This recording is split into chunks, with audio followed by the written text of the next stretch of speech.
All right, round two. Let's fight. Round two. All right, we had technical difficulties just a episode ago. So Trey is back with us. His computer's back online, and we are talking. Oh man, we've lost all of our banners too. No, we do. We have them. Okay, we're talking what it's like to work to remodel. We're talking the housing shortage in Lexington. So Trey, why don't we jump from there? What's causing the housing shortage in Lexington? I'd say what's really causing it is a lot of technical difficulties of what you see there.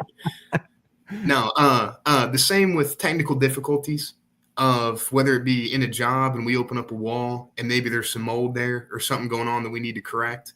A lot of guys would either stop a project right there or they reload up for round two, get ready and fight. So I appreciate you working with me through these technical difficulties. In terms of the housing shortage and what we see with that, Lexington currently needs 23,000 additional housing units. Whew. That is just to sustain the population that we currently have. Of those 23,000, 17,000 need to be affordable housing units. So I know if you guys are local to Lexington, you've seen house prices lately and the way that the real estate market has been steady, and then as well that home prices have continued to increase. What we've seen just from a general contracting and construction perspective is that a lot of people, because Lexington is a little landlocked, meaning that a lot of the land isn't zoned for new construction or new builds, is that we've done a lot more remodels lately. So I would say what's really driving the Lexington housing shortage is strictly just land and the availability of it. Yeah, and it's a double-edged sword, right? I think in Lexington, we all love the horse farms. We all love the space that we have, but it's landlocked. So there's actually, do you know when the circle was drawn around Lexington? We've had I'd have to look back. I do know for that circle that you're speaking of the service boundary, they are expanding that. So Lexington just approved a new urban growth plan, which is going to open up, I want to say 2,300 acres. Now they're going to be available for housing. The only issue with that is that, once again, working in construction, I know how long it takes to develop. And so we're probably still a year to 2 years out of even breaking ground on any of these new land areas that just got approved. So you're probably looking at about 5 years before these areas are fully developed and this really starts to feel like an expanded Lexington. Yeah, and so that's the Lexington urban service boundary, which looks like it started in 1958. So Lexington proper hasn't grown past that since 1958. And we're still looking for at least 2 more years before any of that comes to avail. Now, you at Anderson Rogers, you guys have Mission 25, which is it's going to make a little bit of a dent, not a huge dent, but a little bit of a dent here in this 23,000 homes. Talk to me about about Mission 25 and what that means for you personally and for the city. Yes. So Mission 25 is a huge project that we're wanting to start in Anderson and Rogers. That means in 2025, we want to help put 25 families into their forever homes.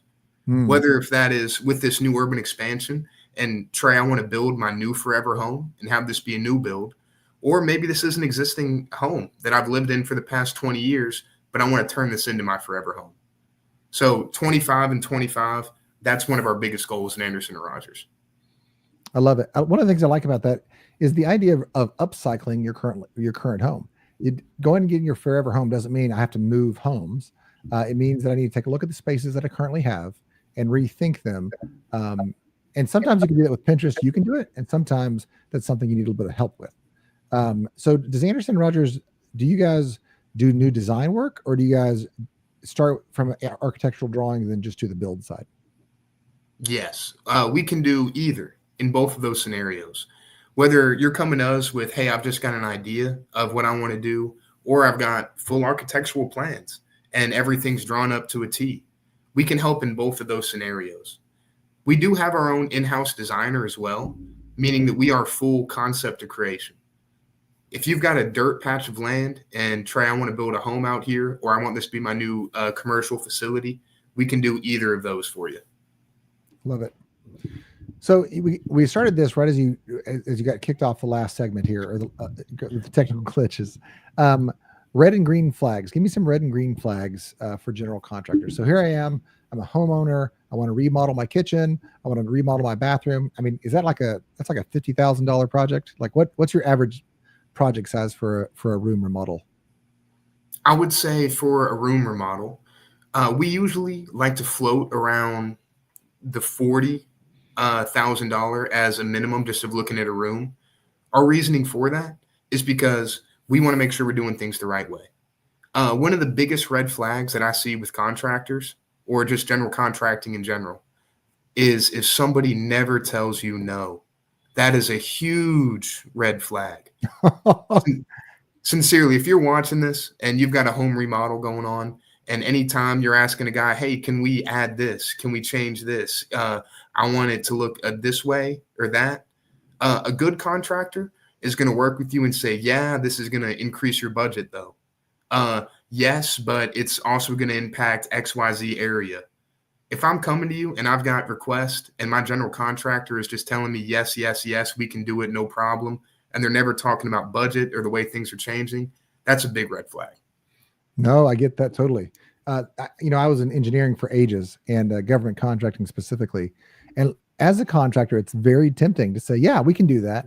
But every time you say yes without taking a look at the impact that's going to cause down the road, there's a very uncomfortable conversation coming.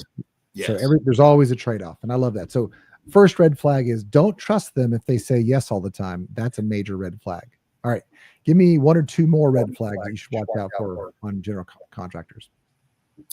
In terms of other things with general contracting, very basic. I think it applies to every business. If you can't get a hold of them, if I'm calling my general contractor and it's been a couple of days since I've heard from them and they're not getting back to me, and hey, I have no idea what's going on with my home, huge red flags. You want to be involved in the process. And I think something that we're really good at Anderson & Rogers is staying up to date with that. I know I mentioned it in our previous episode before we got kicked off of Builder Trend and being able to give updates to clients live on their phone of here's what's going on at your home today. Here's pictures of your current build process, and being able to see this along the way. That's extremely important. So if you're a general contractor, if you can't get a hold of them, if you have no idea what's going on your project, that's a red flag. I love it. And we're talking about forever homes here. So you should really have, again, I'm going to geek out a little bit here. All of my friends, as they build houses, I always advise them, take pictures of the footers, take pictures of the drains, take pictures of the wiring as it's going in and the PVC pipes as they're going in, because you're going to want to remodel at some point, and those pictures are going to be very helpful. One of my friends in particular is super hands-on, super remodel oriented. And he has often gone back to those original pictures that he took to find out how my pipe's laid out, where's my electrical running, so that just as simple as putting up a picture, you don't stab a hole through a pipe. Right. I love it. All right. So there's some red flags. Make sure they don't always say yes, that you should be able to reach them, and you should be getting documentation, evidence of progress on a regular basis. And Anderson Rogers what's the tool you guys use again? Builder Trend is the name of the software we use for that, just to be able to keep clients up to date with their build. All right. So if somebody's remodeling their home, what are three things they can do to help the quoting process, the starting process, go as smoothly as possible? Do you want them to come ready and done, or do you like them I came with architectural drawings to I just kind of want to redo something? How much homework do they need to do? Because it is a two-way street. Absolutely. What I would say, and this is going to be a little controversial, I would say come with a budget in mind. I know a lot of people, whenever they're looking at a remodel or a new build or anything in that space, they want to hold their numbers close to their chest. And I completely understand that. Maybe they've been burned in the past by bad general contractors. They've had bad experiences building. But what I can tell you, being in this environment and working with Anderson & Rogers, is that budget and kind of helping to figure out that number helps us immensely to be able to give value back to you.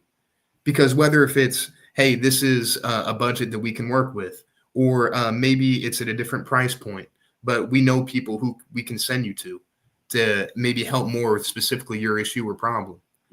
For example, we've had plenty of clients in the past where, hey, I want to get my roof done, and they'll come to us and we'll talk to them about budget and different options and say, hey, you could go with us, but here's a couple other options that we want you to investigate too that might be a little more conducive to your budget. So that would be my advice of a home remodel. Have a budget in mind and be able to, or be willing to communicate about that. I love it. I love it. Okay. Well, I tell you what, what's your favorite story, favorite client, favorite story since starting with Anderson Rogers? Tell me what gets you excited about doing the work that you do right now. Oh my goodness. So many come to mind in that.